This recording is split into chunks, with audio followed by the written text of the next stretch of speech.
মা বোনেরা বিশ্বাস করতে শুরু করেছেন এদের হাতেই আমাদের ইজ্জত নিরাপদ থাকবে। দুর্নীতি মানুষ দুই কারণে করে, একটা লোভ আর একটা বাধ্য হয়ে। তাইলে যাও, আমিও তোমাদের সাথে যুবক ইনশাআল্লাহ। আমাকে দেখে চিনে নাও বাংলাদেশ কি।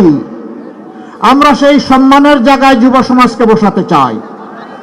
যুব সমাজ প্রস্তুত? যারা যুবক হাত তুলেন। ও মা, সবাই তো দেখি যুবক। তাইলে যাও, আমিও তোমাদের সাথে যুবক ইনশাআল্লাহ। দুর্নীতি মানুষ দুই কারণে করে, একটা লোভ আর একটা বাধ্য হয়ে।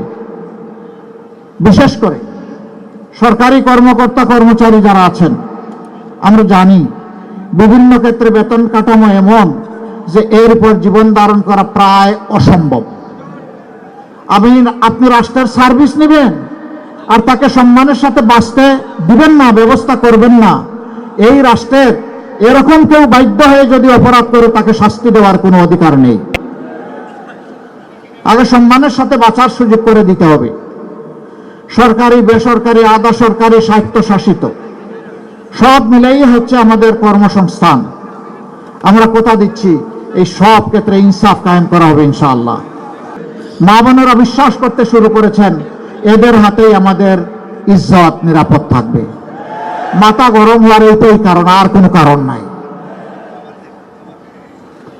হ্যাঁ, শরীরের উপর হাত দিতে পারবেন, চাবক বসাইতে পারবেন, সন্ত্রাস করতে পারবেন, কিন্তু মনে রাখবেন মনের উপরে কোনো চাবুক চলে না।